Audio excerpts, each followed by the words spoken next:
Okay, so the question of can mobile phones be used for data collection on a massive scale? I believe yes, but there are a good couple of gotchas and caveats that you need to actually be aware of. The first thing that comes to my mind is that when you're looking at using mobiles for mobile technology, whether it's SMS or data transmission, for collecting information, it really comes down to what source are you actually collecting from. Do you trust the source that you're actually getting from? And we've had a couple of good conversations today around that. A lot of the systems that I've seen in place are only as good as the information that comes in. And it all depends on what level of accuracy that information needs to have. If your level of accuracy is within 10 percentage points of the intended result, then that's fine. Mobiles probably do have a place. Or if you want something that's accurate to 1%, then you need to make sure that the people actually entering that information are very well schooled in how to do it.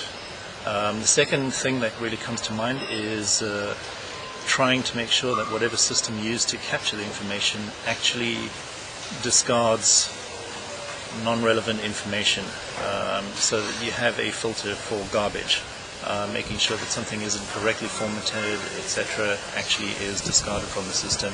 And you probably want some kind of feedback mechanism going straight back that says the information is invalid, please re-enter. So from that side, from the mobile end, that's really what you need to be thinking about. Looking at it from the database end, clearly if you're looking at a massive amount of information, you're not going to do this on a PC. You're going to have to look at some scalable solution.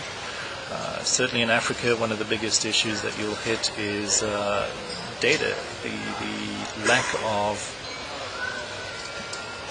lack of availability of internet, and the low bandwidth that you actually have when you do have internet, and that goes for mobile as well as for servers. So trying to get that information to the end source, to the server farm that you may be using, is going to be your biggest issue to face.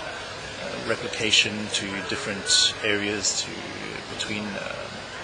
from different sources to different areas, is also going to be a big issue.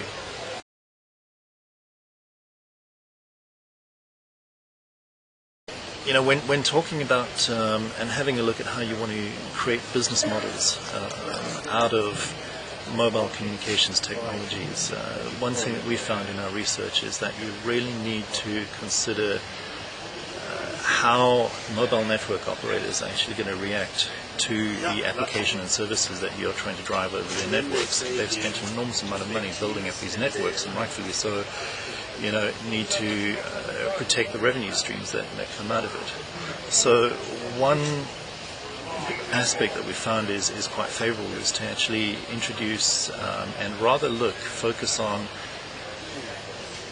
socially relevant applications and services as really the first stepping stone to trying to drive out and flesh out a business model. Once you've actually found the hooks and have applications and services that are socially relevant, you can then start considering what other models will come into play, and those could be quite a few various models. We've looked at donor-funded models, we've looked at pure commercial models where it is a paid-for subscription service, we've looked at nominal cost, non-profit models, and we've also looked at advertising models. And the advertising models get quite interesting because you can then drive revenue share to mobile operators, so it is a net gain for them on their networks. To the partners that you're actually looking at, might be content providers, might be the service providers, and the entire idea behind the work, especially that we're doing, is to really find something that is sustainable in the long term, that doesn't rely on corporates actually putting money, funding, citizenship funding or social responsibility funding towards this. We really want to drive out models that have sustainable.